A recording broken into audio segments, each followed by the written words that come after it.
Our Lord and our God, who of thy grace and mercy has set thy seal upon us and made us thy people in Jesus Christ, we gather together again to rejoice in thee, to study the things of this world from the perspective of thy kingdom.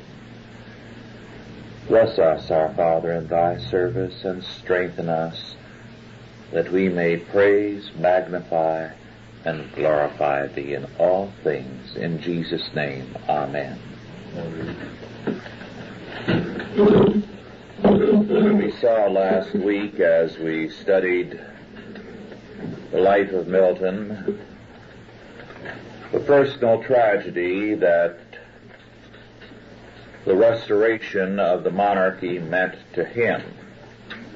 We also had a glimpse into the conditions of England with the Restoration. The Restoration meant the return of monarchy. Monarchy is readily glamorized from a distance, and there is no question that there were some very powerful, great, and remarkable men who were kings in England and elsewhere over the centuries.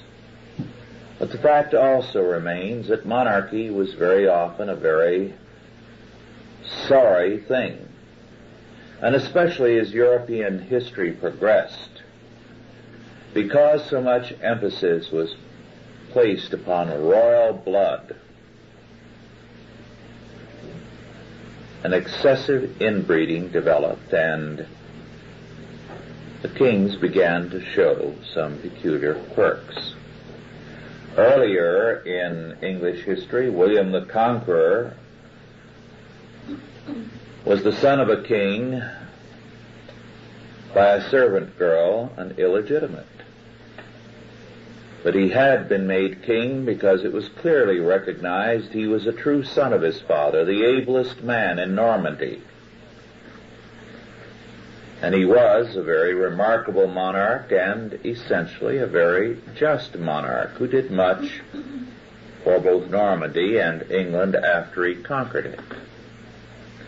There were many very powerful and brilliant monarchs in England and elsewhere. But by this time, the monarchy was very sadly reduced. And the kind of men who became kings showed the effects of a tainted heredity. They were outwardly often very elegant men, but personally thoroughly contemptible persons. I'm going to read just a brief passage from Aubrey's Brief Lives. John Aubrey, in the period of Milton and thereafter, was a strong royalist. He had nothing but dislike for Cromwell and the Puritans. And yet, as the editor of Aubrey's Lives summarizes his point of view, he comments, "Even during these troublous times, the court was still the cultural center of the nation, and the circle of poets and playwrights that usually clustered round the king was augmented by the very fact of war.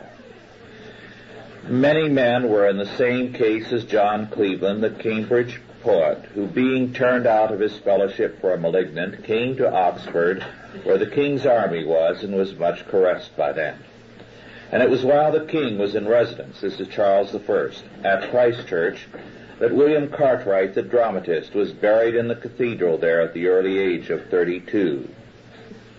Pity 'tis so famous a bard should lie without an inscription, Aubrey thought, for his contemporaries had expected great things of him. 'Tis not to be forgot that King Charles I dropped a tear at the news of his death. In view of this sensibility, it is astounding to find that the manners of the court were so foul. For in the next reign, Anthony Wood was to write, To give a further character of the court, though they were neat and gay in their apparel, yet they were very nasty and beastly, leaving at their departure their excrements in every corner, in chimneys, studies, coal houses, cellars, rude, rough whoremongers, vain, empty, careless.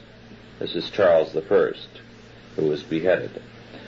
With this attack, Aubrey was in full agreement, for he himself pointed out that it was the lascivious King Charles II and not the elegant Charles I who was the pattern of courtesy, and first brought good manners into fashion in England. And in 1670, he said, till this time the court itself was unpolished and unmannered.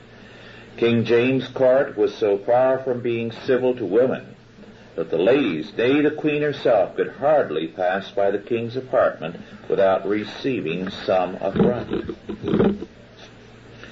Now, of course, with Charles II, manners were emphasized, but the manners went hand in hand with a moral depravity. It was a courtliness, it was an emphasis on the proper use of things in court, but an utter contempt for moral considerations. Moreover, there was increasingly a moral indifference. One of the most interesting indications of this is the diary of Samuel Pepys. If you've never read it, it's quite a treat. The diary of Pepys was only decoded about 1900, and I believe first published around 1909. And it is only now that the full diary is being published by the University of California at Berkeley Press. Pepys was a very important man in English history because he was, in a sense, the founder of the modern British Navy. He was a hard-headed, realistic man in government affairs. King Charles II thought highly of him and relied on him. Pepys confided to his diary that the country never had it so good as when old Oliver was alive, because as a military man he could see what had happened to the international prestige and power of England. And yet, when you read Pepys' diary, and I won't go into some of these passages, some of them are quite amusing, he is endlessly philandering with other women, and then feels sorry for his wife and speaks of her, my wife, poor wretch. And he puts a price on his philandering. He figures that, well, this girl was young and it was worth so much to him in pleasure, so he will lean over backwards, let his wife spend a little more money so that he figures he's paid off for it by allowing her to have so much extra for spending money. A perfect Pharisee. To read a few of his comments: 25th, Christmas Day, to church in the morning, and there saw a wedding in the church, which I had not seen many a day, and the young people so merry one with another, and strange to see what delight we married people have to see these poor fools decoyed into our condition, every man and woman gazing and smiling at them. June 12, 1667, home where all our hearts do now ache. For the news is true that the Dutch have broken the chain stretched across the Thames to protect the idle British fleet, and burned our ships, and particularly the Royal Charles. That's how helpless England had become, when a few years before it had never even lost a skirmish anywhere on the continent or in England under Oliver. Other particulars I know not, but it is said to be so. And the truth is, I do fear so much that the whole kingdom is undone. And I do this night resolve to study with my father and wife what to do with the little that I have in money by me, for I give up all the rest that I have lost in the king's hands for Tangier for lost. So God help us, and God knows what disorders we may fall into, and whether any violence on this office or perhaps some severity on our persons is being reckoned by the silly people, or perhaps maybe policy of state be thought fit to be condemned by the King and Duke of York and so put to trouble, though God knows. I have in my own person done my full duty, I am sure, home and to bed with a heavy heart. July 29.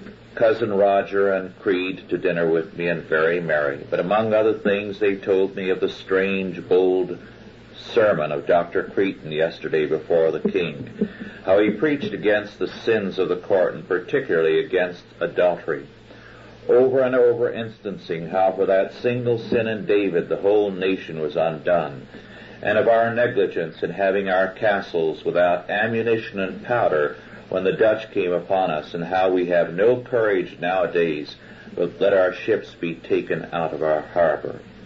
Among other discourse, my cousin Roger told us as a thing certain that the Archbishop of Canterbury, this was Gilbert Sheldon, that now is, do keep a wench, and that he is as very a wencher as can be, and tells us it is a thing publicly known that Sir Charles Sedley has got away one of Archbishop's wenches from him, and the Archbishop sent him to let him know that she was his kinswoman, and did wonder that he would offer any dishonor to one related to him. Cousin Roger did acquaint me in private with an offer made of his marrying of Mrs. Elizabeth Wiles, whom I know, a kinswoman of Mr. Honeywood's, an ugly old maid but good housewife, and is said to have £2,500 to her portion. But I can find that she hath but 2,000, which he prays me to examine. He says he will have her, she being one he hath long known intimately, and a good housewife and discreet woman, though I am against it in my heart, she being not handsome at all. And it hath been the very bad fortune of the Pepys that ever I knew never to marry a handsome woman except Ned Pepys. The 30th. With Creed to Whitehall.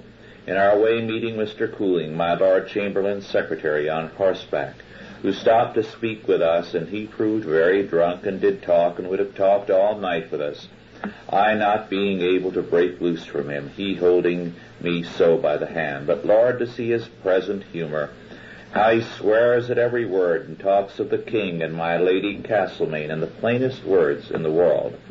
And from him I gathered that the story I learned yesterday is true, that the King hath declared that he did not get the child of which she is conceived by at this time. But she told him, blank me, you shall own it. It seems he is jealous of German, and she loves him so that the thought of his marrying of my Lady Falmouth puts her into fits of the mother, and he, it seems, hath been in her good graces from time to time continually for a good while. And now at this Cooling, says the King, had like to have taken him a bed with her, but that he was fain to creep under the bed into her closet. I never heard so much vanity from a man in my life. So being weary of him, we parted, and I took coach and carried Creed to the Temple. There set him down unto my office till my eyes began to ache, and there home to supper. And then he goes on in this vein, this very typical. Now here's a man who is very upset at the licentiousness of the court and how flagrant it is, and the drunkenness of people in high office, so that nothing gets done. The Dutch declare war on them and sail right into the harbor and burn up their fleet, and everybody is too drunk to do anything about it, and he feels we're in bad, immoral times. But notice this. Now, this is one of the mildest episodes of his philandering, but I think it's significant where it happens in church. August 18, into St. Dunstan's Church. where I heard an able sermon of the minister of the place, and stood by a pretty modest maid, whom I did labor to take hold by the hand, but she would not, but got further and further from me. And at last I could perceive her to take pins out of her pocket to prick me if I should touch her again, which seeing I did forbear, and was glad I did espy her design. And then I fell to gaze upon another pretty maid in a pew close to me, and she on me, and I did go about to take her by the hand, which she suffered a little, and then withdrew. So the sermon ended, the church broke up, and my amours ended also. Took coach and home, and there took up my wife and to Islington. And so on and on and on. He goes to church and listens to the sermon and says it's a very good one, and sometimes says it was a powerful sermon against adultery and a real indictment of the court, and then he flirts with the girls in the church and picks up one and heads for a nearby hotel. This was the morality of the day.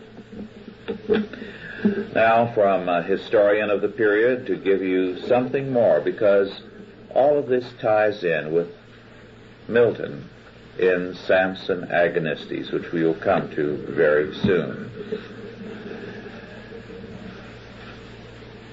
Partly in reaction against Puritan repression. Now, this is by an English historian who is not sympathetic to the Puritans. Partly in obedience to their natural bent, a good many Restoration Londoners went to excesses of drunkenness and lechery. And the actors were not the least of the sinners. The great mass of the English people were still sober and God-fearing. The wastrels and rakes were little more numerous in proportion to the total population than at any other period. But because of lax law enforcement, they were more open in their wickedness. Also, they were the ruling elite now with the king. When young gentlemen, heated by wine, ran riot in the streets at night, broke windows, beat up harmless pedestrians, skirmished with the watch, there were many indignant outcries, but few punishments. The king himself was given to hard drinking, and the popularity of the habit among his subjects is suggested by the words of a popular song. Good store of good claret supplies everything, and the man that is drunk is as great as a king. The widespread addiction to lechery could be illustrated by hundreds of examples, from Pepys and his holes in a corner affairs with servant girls and workmen's wives to the king's mistresses, flaunted in public to the rage of respectable people.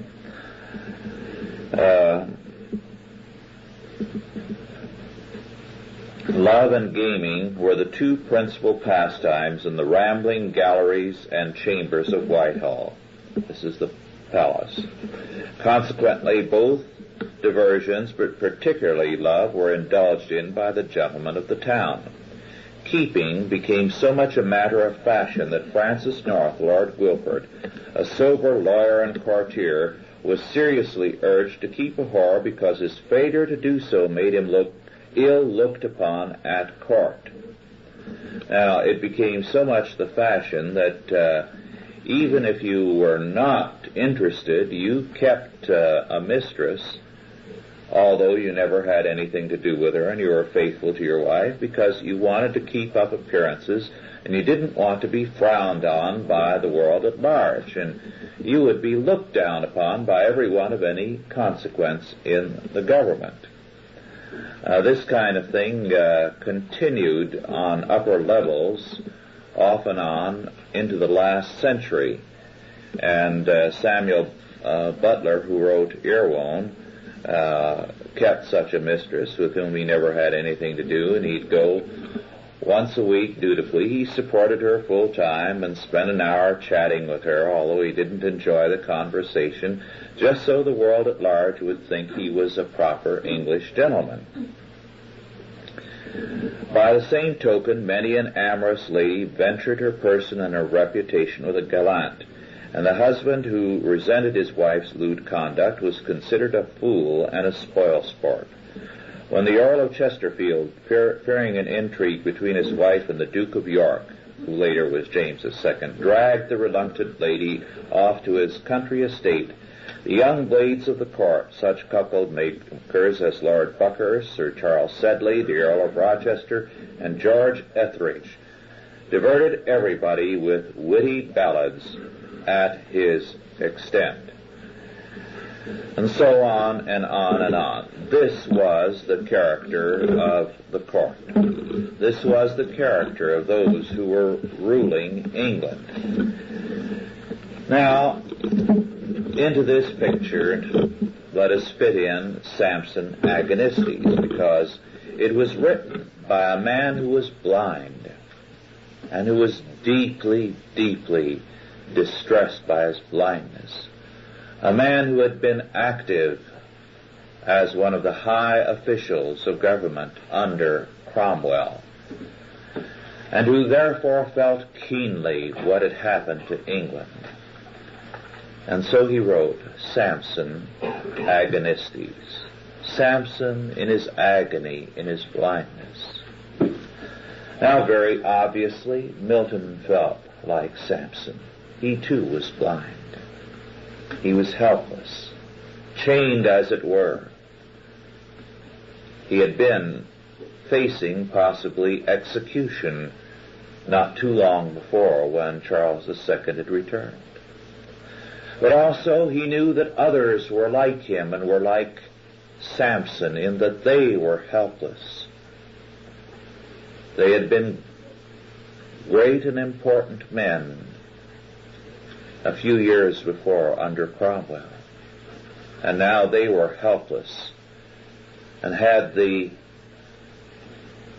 sad fact of seeing with their eyes the degradation of England, a country they had made great for a period, of seeing the Dutch fleet sail up while drunkards couldn't even do anything to defend it, and burned the English fleet. Then, too, he saw England as the blind Samson,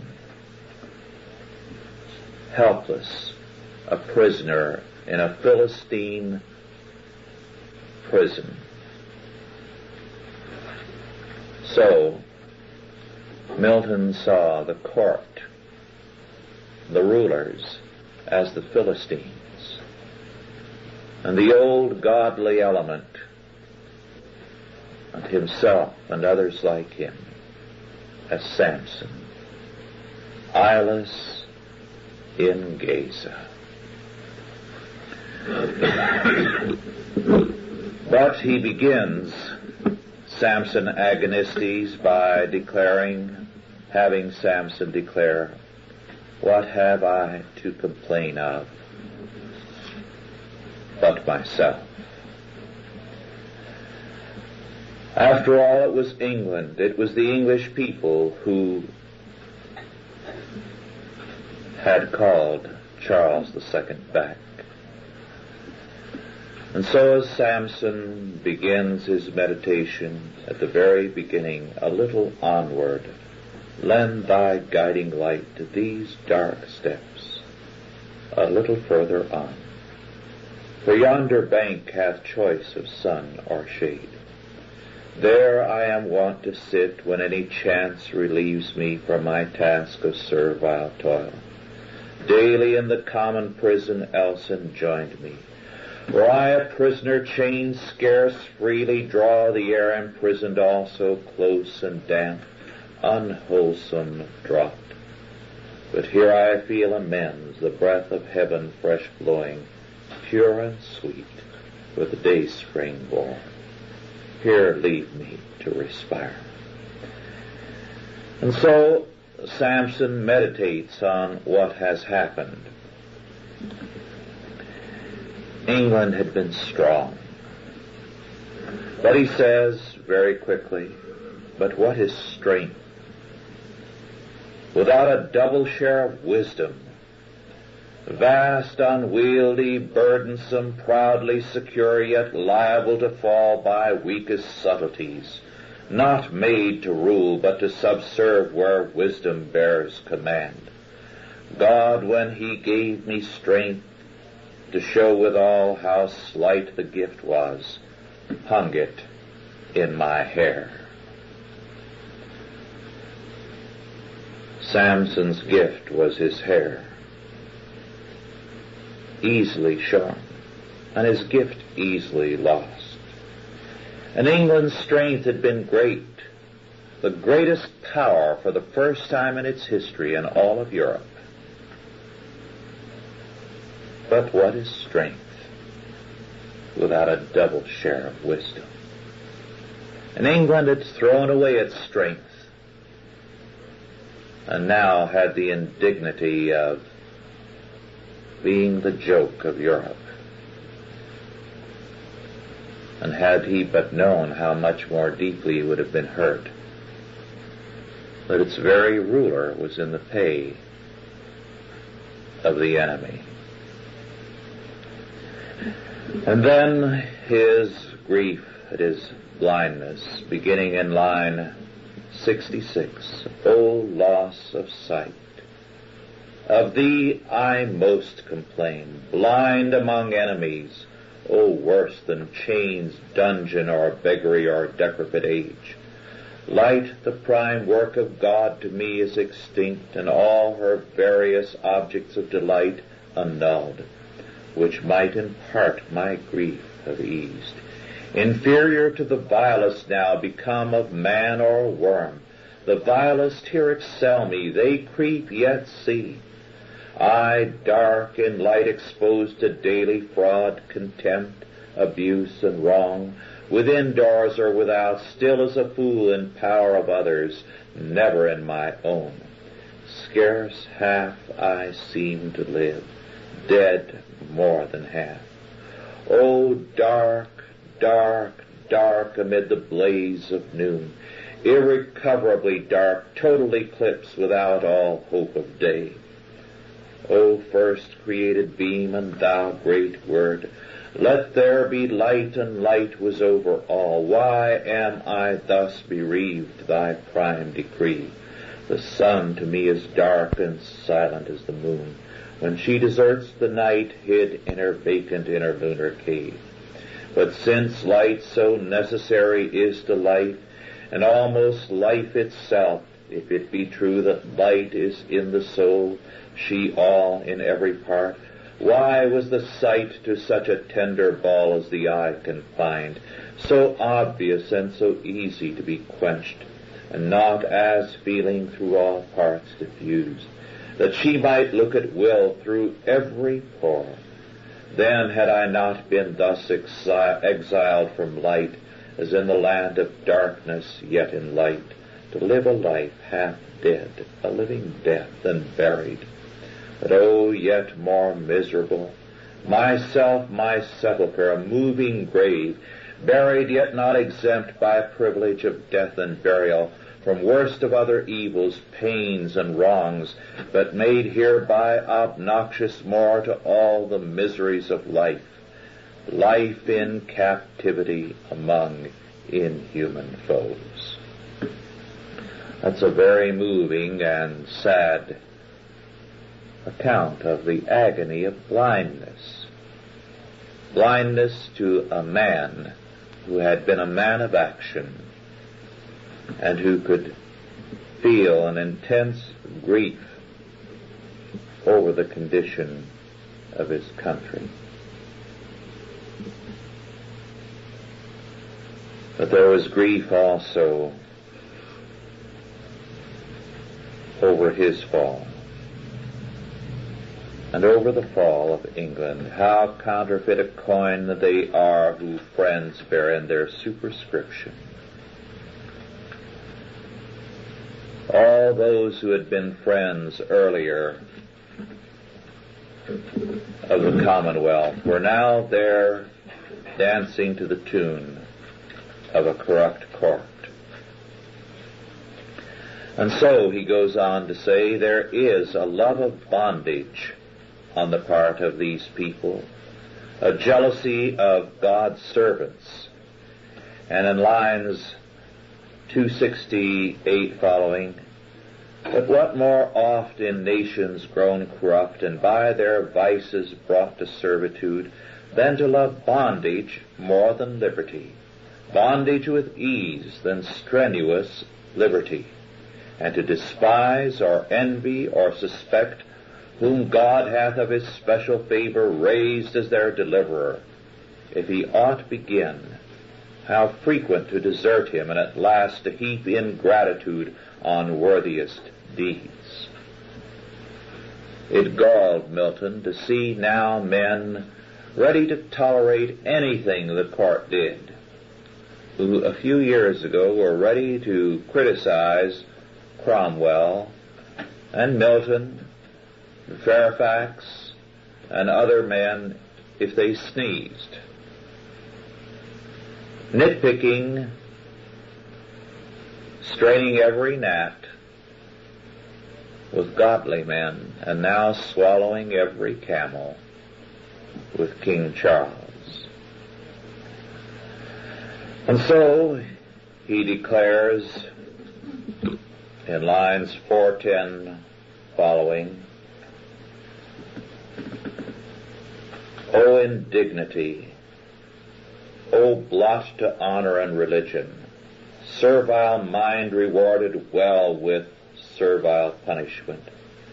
The base degree to which I now am fallen, these rags, this grinding, is not yet so base as was my former servitude.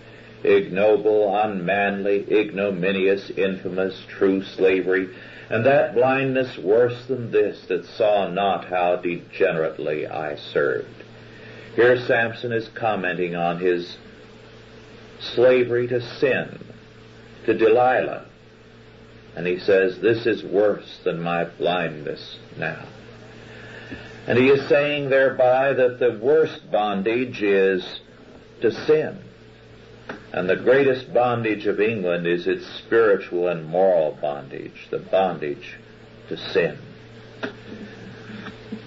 And then he says, a little later, lines 460, this only hope relieves me, that the strife with me hath end. All the contest is now twixt God and Dagon. Dagon, the god of the Philistines. Dagon hath presumed me overthrown to enter lists with God, his deity comparing and preferring before the God of Abraham. And he says perhaps it's the best, for the best, God's purpose, that Cromwell is dead, and others are dead, and I am on the sidelines. The battle is now between God and Satan. They are seeing evil face to face. They're going to have to deal with it. They're going to have to reckon with it.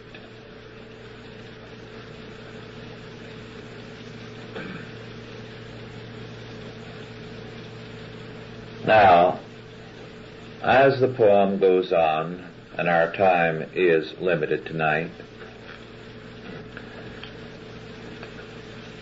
Samson purposes to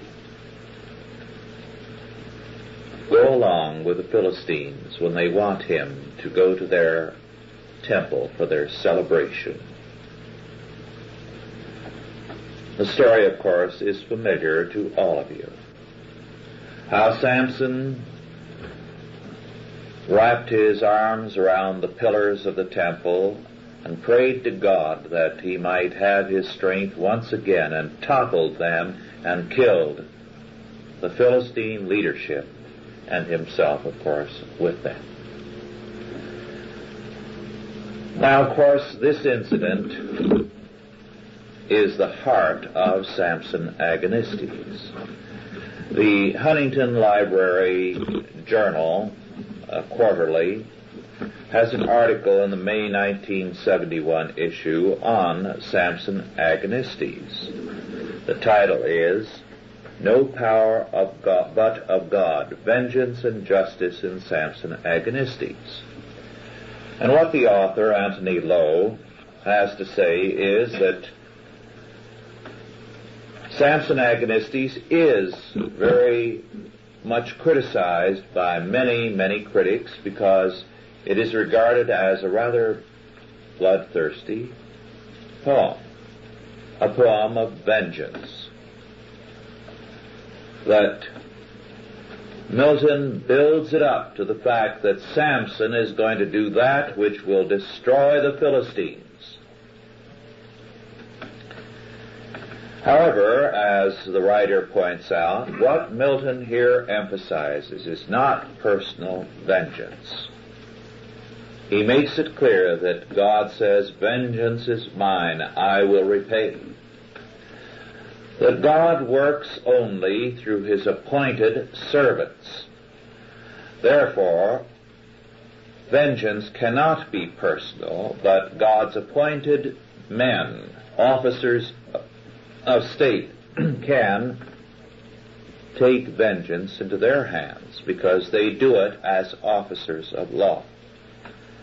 And the point he makes and develops at great length is that Samson was a judge of Israel, and that the action Samson took was a part of his continuing warfare against the Philistines, and that God works through his appointed servants and appointed channels, not through revolutionary activities, to overthrow his enemies and to bring justice, his vengeance upon them.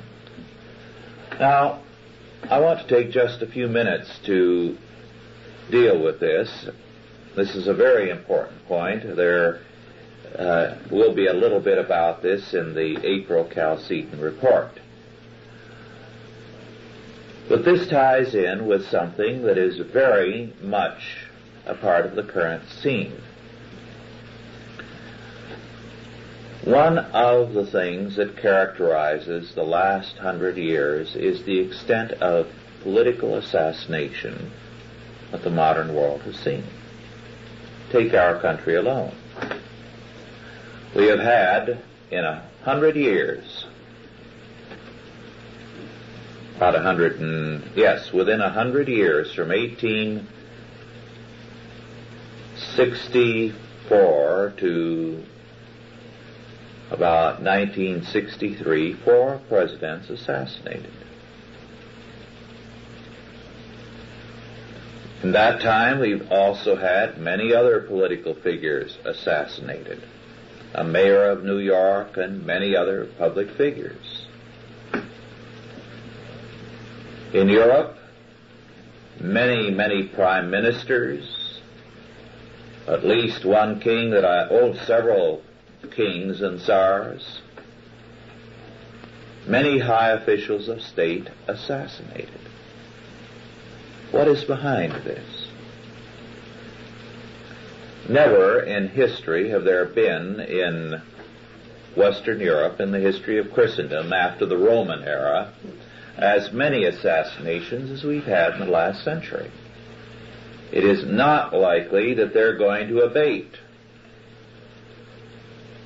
Everything points to more of this sort of thing. You have the weathermen today dedicated to this sort of thing.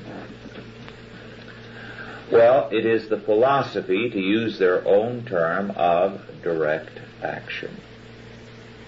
Direct action. Now, a philosophy of direct action is a denial of due process of law. It is a denial of the courts. It is a denial that God is on the throne and He will in due time bring things to pass. The direct action people believe that if you see a wrong, you go after it and eliminate it in whatever way possible. So the weathermen will blow up things, they will destroy, because this is direct action. Now, the philosophy of direct action is also the philosophy, increasingly, of the government. What are executive orders except a form of direct action, are they not? They bypass legislation. And what was Nixon's demand that there be a moratorium by the courts on busing, but direct action. If he really wanted to oppose busing legitimately, the thing to do was to go through Congress, pass a law outlawing busing, and the law can, by act of Congress, be exempted from judicial review. But he didn't do that, did he? Direct action, which is illegal. He instituted wage and price controls last August 15th, didn't he? Direct action. Was Congress asked to do anything? Not until afterwards. They were instituted on his say-so, direct action. Now this is precisely the kind of thing that Milton was writing against in Samson Agonistes. Milton, as much as anyone, was distressed and would like to have seen Charles II dropped into the bottom of the sea. He was a Puritan through and through. He resented the debauchery of the court. He regarded them as a pack of Philistines, depraved, degenerate men, Dagon worshippers, or Satan worshippers, we would say. What was the answer? Not direct action.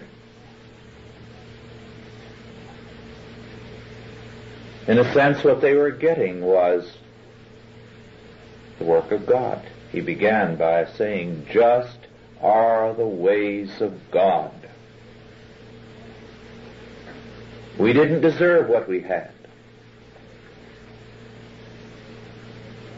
We were in bondage to sin before we became in bondage to Charles II. It was our sin that led us into this situation.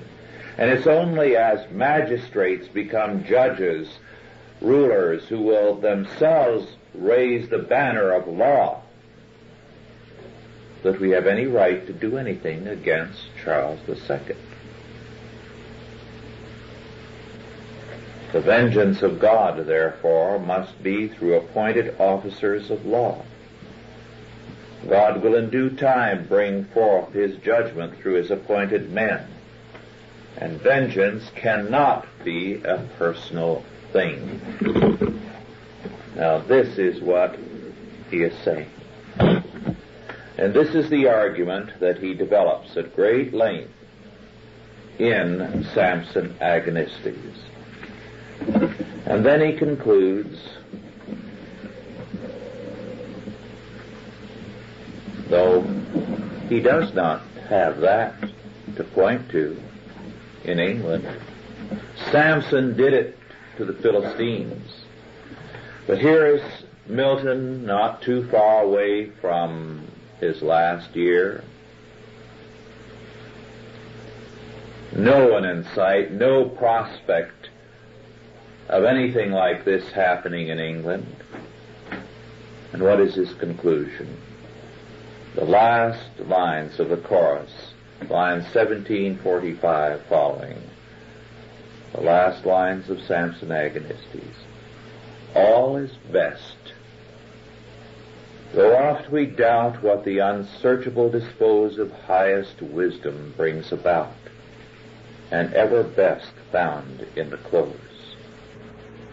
Oft he seems to hide his face, but unexpectedly returns, and to his faithful champion hath in place bore witness gloriously, whence gaze him warns, and all that band them to resist his uncontrollable intent. His servants he with new acquist of true experience from this great event, with peace and consolation hath dismissed, and calm of mind, all passions spent. These are Milton's last words. All is best, though oft we doubt. God in his sovereign wisdom is weaving together the strands, and we cannot see the final result, but he is bringing them together, not to frustrate us, not because it's God's purpose to leave me, a blind Samson, so to speak, bitterly frustrated and unhappy for years, for decades, while my country goes from bad to worse. No, God has his purpose in this. He has brought judgment upon the land. He will bring judgment upon the court and the Philistines, so that in this confidence we must do our duty and wait on the providence of God. Thus, Milton's last word is one of an acceptance of God's sovereign purpose, of confidence that God will prevail. The peacefulness with which the poem ends, we must remember, was one which Milton had without seeing the enemies of England destroyed, without seeing a corrupt court brought down.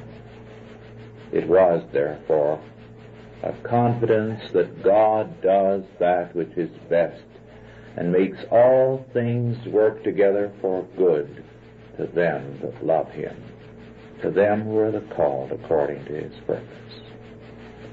A few years after his death, of course, there was the glorious revolution of 1688. It was nothing like that which Milton would have hoped for, but at least it drove out the Stuarts, and it was the beginning, with William and Mary, of a different kind of England.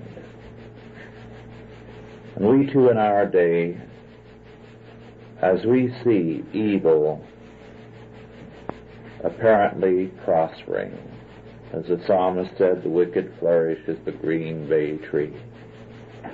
We are not thereby to become foolish, as the psalmist admitted he had become, as he looked at the lot of the wicked.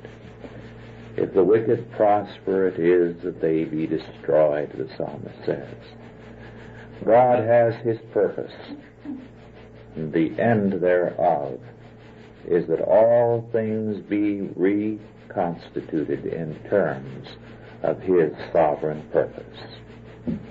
Let us pray. Our Lord and our God, we acknowledge indeed that all is best, though oft we doubt what thine unsearchable wisdom is accomplishing. Teach us, therefore, our Father, day by day to be confident in Thee, and to know, our Father, the world is governed not by the things that are, but by Thy sovereign, unchanging and unchangeable purpose. But Thou canst not fail. Thy kingdom shall triumph, and ours is the victory in Jesus Christ. Bless us, our Father, unto Thy purpose and in Thy victory. In Jesus' name, amen.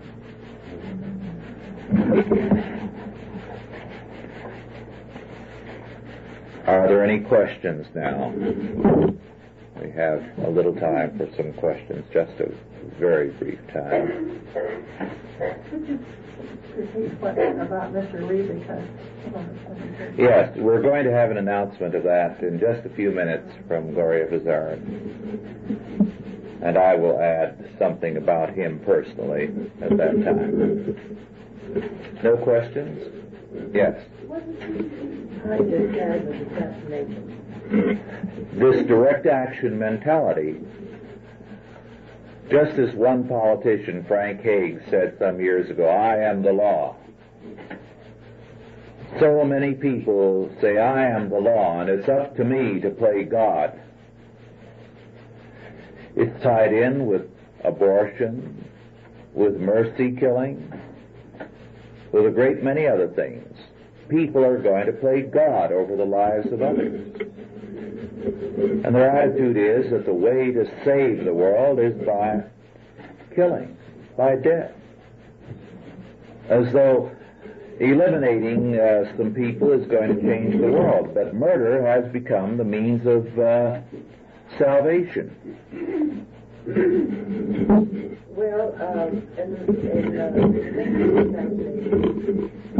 I read an article not too long ago, 2 days ago, I guess it was.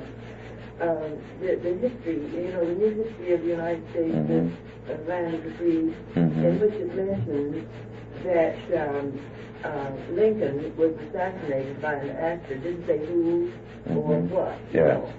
And some years ago, I found several articles in which you put them all together, and you find that John Wilkes Booth was not a Southern sympathizer at all, that he was sent to England just a few months before, not to England, but to Canada, and presumably to prepare him for this assassination. Now, could there be a group or a power that created this situation? Oh, there was no doubt a group behind the assassination that planned it and had definite ideas as to what they would accomplish. But that type of question, and I have 4, 5, 6 books on Booth and the background of the assassination and so on. We'll never really know because the papers were largely destroyed by Lincoln's son, who was politically ambitious. They do point to Stanton, the Secretary of War, to a great degree, as having been a key figure in the assassination of Lincoln.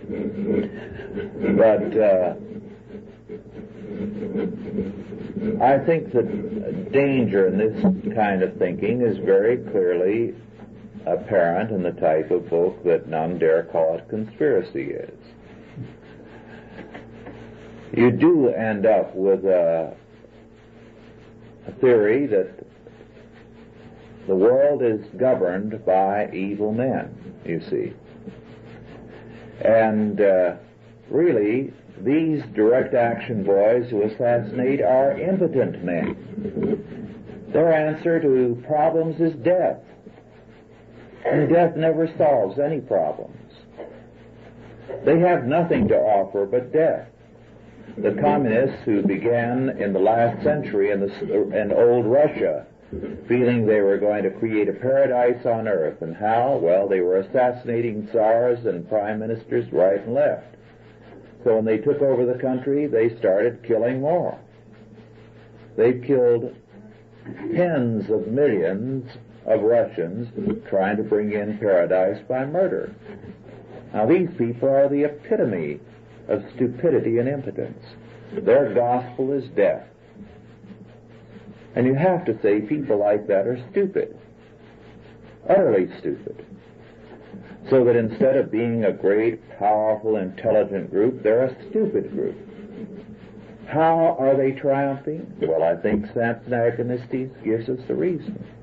Because men are in bondage, spiritual bondage. They're in bondage to sin. No conspiracy can ever succeed unless there are people who are spiritually, morally depraved, so that a false philosophy can take root among them. I mentioned some months ago in our Sunday morning class that there were more conspiracies and more foreign agents in the United States during Washington's administration than this country has ever seen since. There were about 200 soldiers in the Army. The Army was down to nothing. There were French revolutionary agents being poured into this country with every ship arriving and all kinds of money. The U.S. government had next to nothing. They were buying people right up into Washington's cabinet. You've never had as much subversion in this country as you had in George Washington's day. But they didn't get anywhere. Why? Because with all that money that was being poured into this country, and all the men they were buying up into every little village all over the length and breadth of the land, they were wearing the red revolutionary caps. There was enough Christianity in the country that there was a moral resistance. That's what made the difference. Now that's the key. So, you're always going to have evil in the world. That's not the key. The key is, what are the people doing with respect to God? This is why, in Scripture, it is not a crime to bribe a judge.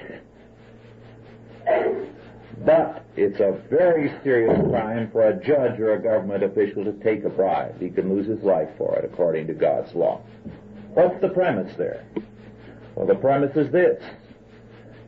It's a sinful world. There will always be somebody in the most perfect situation. If you have 99% of the population practically angelic, they're so holy,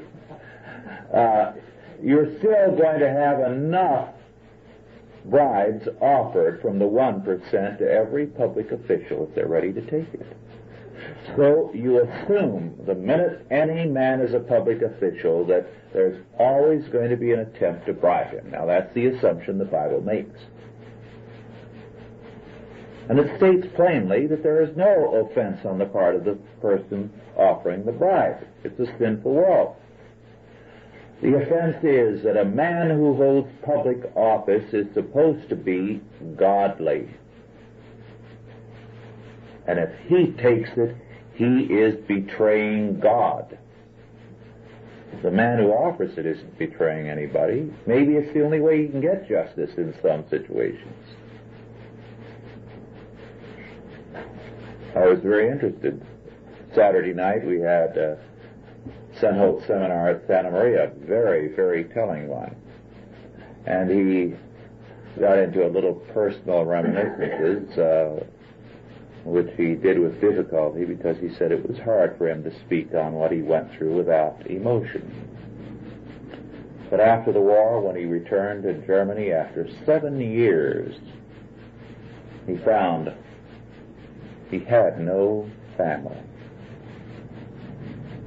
They had been bombed out of existence. The only relative he has is a cousin. They were all trying to get out, and the cousin was the only one who made it to this country. He's in San Francisco now.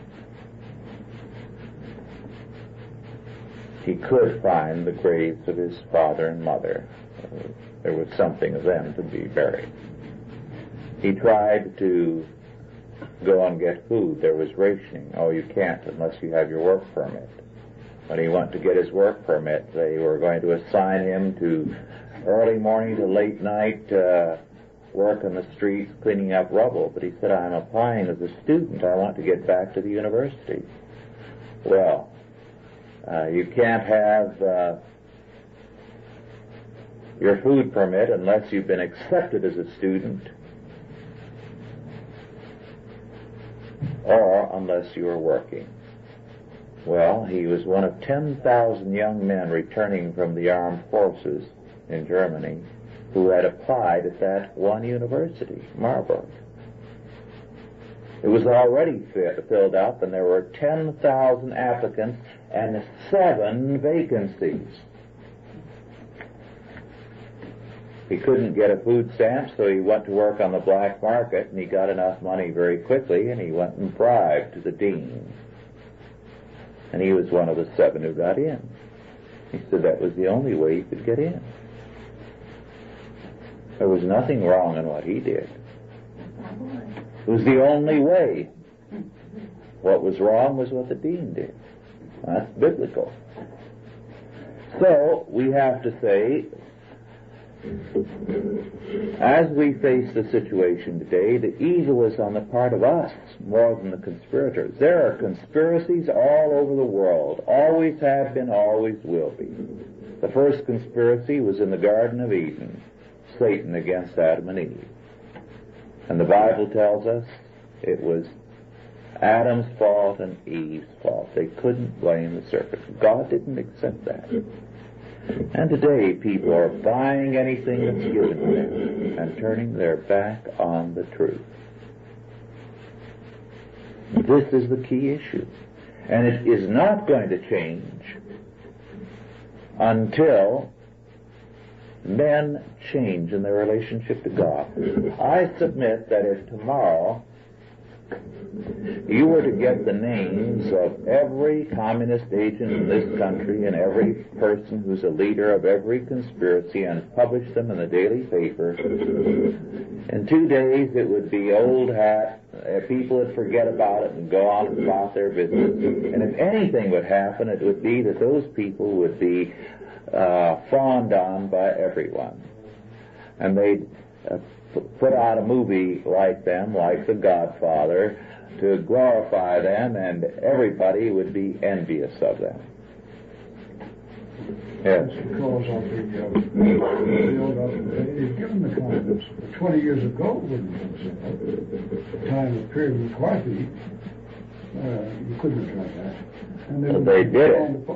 Under McCarthy, most of the people didn't go along with him. You don't have to go to McCarthy. You can go back to the Lusk Committee in New York in 1923, which exposed the whole communist apparatus. There are 4 volumes that take up that much space on a shelf.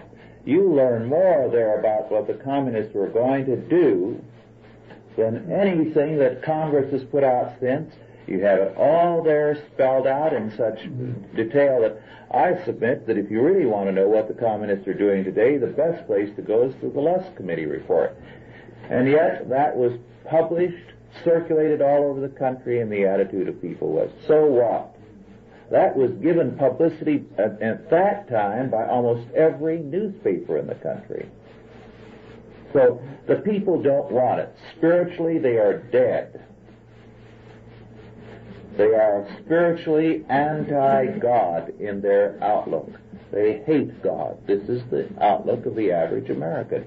He may talk about, oh, well, I'm for religion, but he is anti-God. His whole life shows it.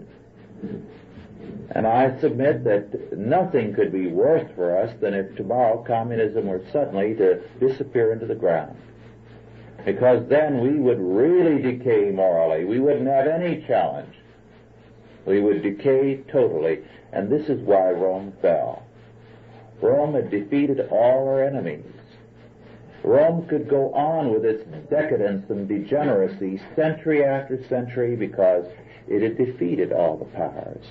So finally it was so corrupt that with millions of soldiers that could have been called to arms, small bands of barbarians went through and gutted everything.